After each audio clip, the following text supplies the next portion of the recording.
रात का समय था और आकाश में पूर्णिमा का चांद चमक रहा था। गहरी और घनी जंगल की सर्द हवा में एक अजीब सी खामोशी छाई हुई थी। जंगल के बीचों बीच एक छोटा सा गांव था, जहां के लोग एक पुराने अंधविश्वास में जीते थे। उन्होंने सुना था कि इस जंगल में एक प्रेत का वास है, जो रात के अंधेरे में निकलता है और लोगों की जान ले लेता है। गांव के बाहरी किनारे पर रहने वाला राजू इस प्रेत कथा को हमेशा एक बकवास समझता था। वह एक निडर और साहसी युवक था, जिसे भूत प्रेत जैसी कहानियों पर विश्वास नहीं था। एक रात दोस्तों के साथ एक चुनौती के तहत राजू ने जंगल में जाकर इस कथित प्रेत का सामना करने की ठानी। रात के करीब 11 बजे राजू अपने दोस्तों के साथ मशालें लेकर जंगल की ओर बढ़ा। जैसे जैसे वे जंगल के अंदर गए, हवा और ठंडी होती गई और हर कदम के साथ उनकी हिम्मत भी थोड़ी थोड़ी करके टूटने लगी। अचानक एक झाड़ी में कुछ सरसराहट हुई। सभी दोस्त चौंक गए और उनकी धड़कनें तेज हो गईं। शायद कोई जानवर होगा, राजू ने सबको तसल्ली दी। वे लोग आगे बढ़ते गए और जंगल के और गहरे हिस्से में पहुंच गए। यहाँ पेड़ इतने घने थे कि चांद की रोशनी भी मुश्किल से पहुंच पा रही थी।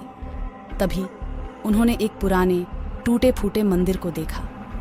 मंदिर की दीवारों पर अजीबोगरीब चित्र और निशान थे, जो बहुत पुराने लग रहे थे।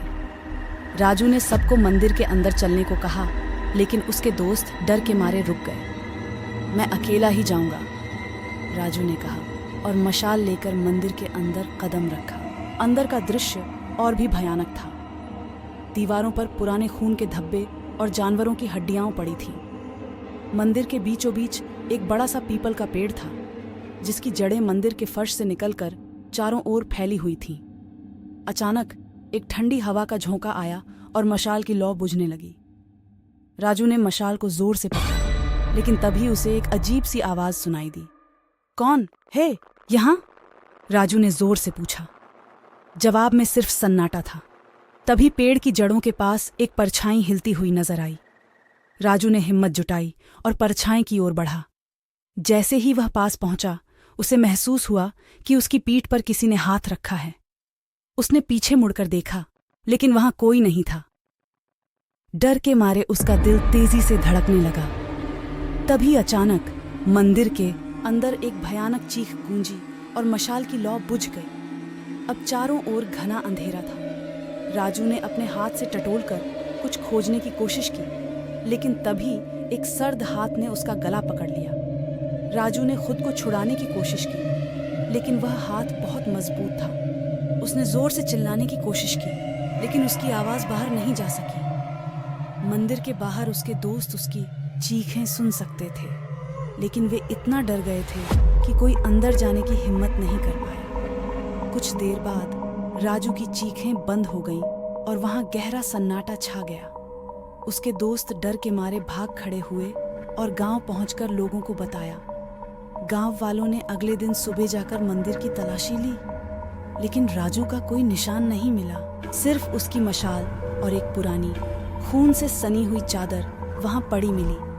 गांव के बुजुर्गों ने कहा कि वह प्रेत फिर से जाग गया है और अब वह हमेशा के लिए जंगल में भटकता रहेगा। इस घटना के बाद गांव के लोगों ने जंगल की ओर जाना बंद कर दिया और उस मंदिर को प्रेत मंदिर का नाम दे दिया।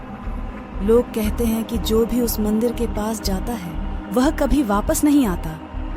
राजू की कहानी भी गांव के बच्चों के लिए एक डरावनी कहानी बन गई, जिसे सुनकर वे रात को सो नहीं पाते थे। और इस तरह उस जंगल का प्रेत आज भी वहां के लोगों के दिलों में एक खौफनाक कहानी बनकर जीता है। लोग कहते हैं कि पूर्णिमा की रात को अगर आप ध्यान से सुने, तो आपको उस मंदिर से राजू की चीखें आज भी सुनाई देंगी।